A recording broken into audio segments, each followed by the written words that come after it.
Hayi bayoze bathi mama kuGeneral Nhlanhla Mkhwanazi sokuvele into yoba uMajor General Sinona ohead amaHawks eKZN lo beke khona kuMandla Commission ngolosibini ngolosithathu ngolwesine sekecelwe into yoba makake nje aphume kancinci eofisini.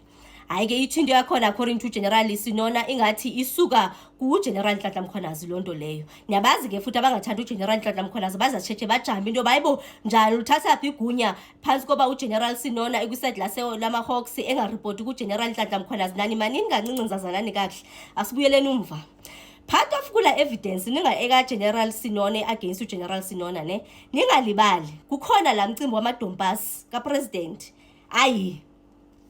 wafika emehlweni kaGeneral Sinona esherelana noKat Matlala. That is a huge breach even kwi-security, even kwi-country. Mamelani sizenzeni nani kahle. Ngolosihlanu kwavela into ethi ngathi i-EFF nayo ithe nje he is not fit to hold the office uGeneral Sinona. Makwenziwe nje into nje nespeed esidibene nogxama ngayo uGeneral Sinona.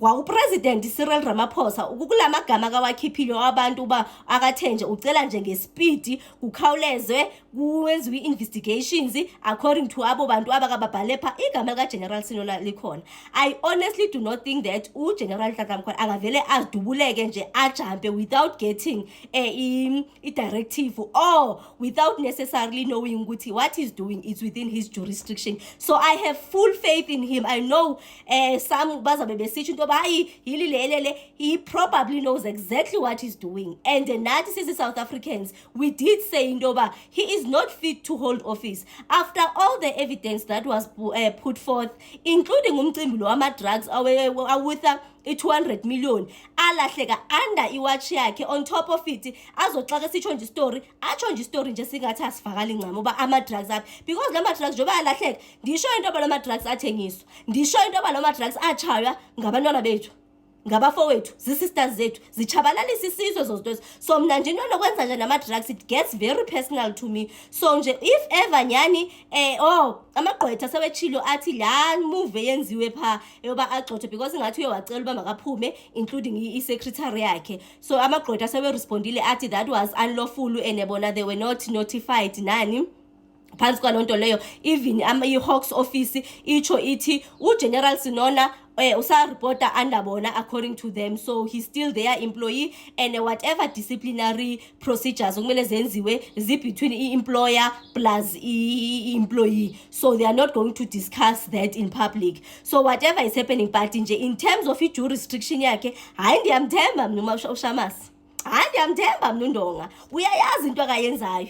So nje the only thing that I'm still very much worried about, and if that it also came out after kyoba khona i-interview between uClement ne-spokesperson sika-president, khona into evele ethi upresident phansi kwala mcimbi besubuza ngominister Senzo Mchunu into yoba kutheni uminister Senzo Mchunu engekho pha. Kuvele amagama amakhulu athi uyi-burden, political burden yakhe uminister Senzo Mchunu, which is something that I fully do not understand what it means. So watsho yavela into because bakhona abanye bebesithi so ithini uclear yena utheni ayikho apho upresident ethe akekho uclear khona ne akekho guilty okanye.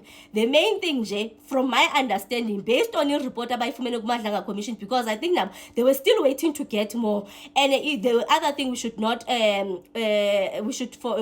forget indoba even i-testimony ka-witness neka Major General Gopal bezingekafiki kula report yaselwa ngoDecember, so nazo zaphinde zi-add ezithini. I think nje yena usabhidwe imbizi ukuvutshwa ka usabhidwe nje ngomcimbi akakazi incama into yoba ayithini. Deep down uyazi into yoba kumele enzeni ngominister Senzo Mchunu qha because bayazelana kakhulu kunzima into yoba maka-act against uminister Senzo Mchunu. That one we putting aside. Then uthi xa kagqiba kukhipha so statement eso kuthethwa malunga nomcimbi kaminister Senzo Mchunu, I was hoping that they also going to discuss umcimbi ka General Shadrack Sibiya uba uzathini ke ngoGeneral Shadrack Sibiya upresident ukuzithethelela since naye engamfakanga apha, because with the evidence that has been put it's not normal into yoba both uMinister Senzo Mchunu no General Shadrack Sibiya abekho pha kube worse ngoMinister Senzo Mchunu because sikule nyaka sikule new Vadem because of what he started. For him to be now taken out okanye kuthiwe yena kuzadilwa naye once kugqibe yonke lento lena because kusesa i-final report, it's something else because sikule new Vadem esikuyo because of what he tried to do, of which he had no valid reason up to now. Askayiva into ephathekayo into yoba ii-reasons zakhe yini, except eze sizaziyo thina ii-reasons zoba it can only mean one thing, ebesebenzisana nemigulukudu because it was in the benefit of them. It was never in the benefit of him. It was never in the benefit of South Africans. So who was to benefit with him disbanding the political task team? The only valid reason that for now we know from where we are seated or standing, it is the fact that there were people that were to benefit out of all that.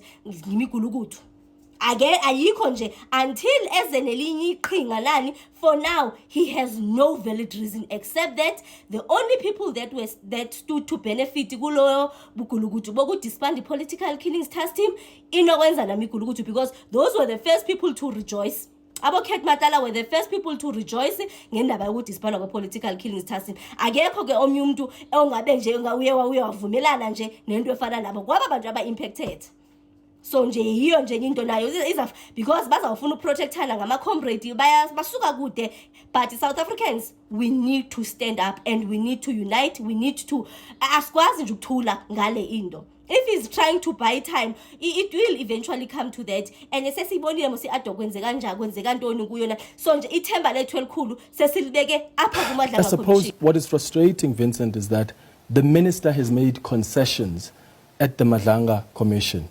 The president is not legally obligated to even follow any recommendations of the Madlanga Commission. So saying that he's waiting for that process to be concluded, I think, is a cop-out. Let's look at what the minister has conceded to. He has failed to consult before taking such a big decision to disband the PKTT. That's one thing that the Madlanga Commission has made it clear to him. He interfered in operational matters by instructing the National Police Commissioner to disband the PKTT immediately. He failed to even do a review of the task team before disbanding it. That compromised investigations because dockets got stuck at head office before they were sent back. Is that not serious enough for the president to say, I am not going to let you stay in office while taxpayers are paying your salary? I am going to ask you to step aside because what you stand accused of and what you've just conceded to is quite serious, unless the president doesn't think what I've just mentioned is serious. No, it is quite serious, and it is a concern to the president. That's why the president has placed him on special leave. He's not in charge of any portfolio or the police portfolio for that matter. But Clement, this is a political process, if you like. And the president is ensuring that before he acts, which he will do, and he will do so decisively, that he has given Minister Mchunu enough of an opportunity to go through due process, to have the commission conclude its work and make a finding that can then inform the president's action. I hear where you're coming from. All of those issues are issues of concern. But let's allow this due process to take place so that when the president does act, there is no complaint or issue of any form of unfairness. There's no way that the minister would complain that the president, you're unfair to me. When the president says to the minister, you took decisions that compromised investigations, you interfered in operational matters. Even if the minister says to the president, you are acting against me unfairly, there's no ground to stand on. Well, Clement, so far as things stand, the president's view is let the minister answer.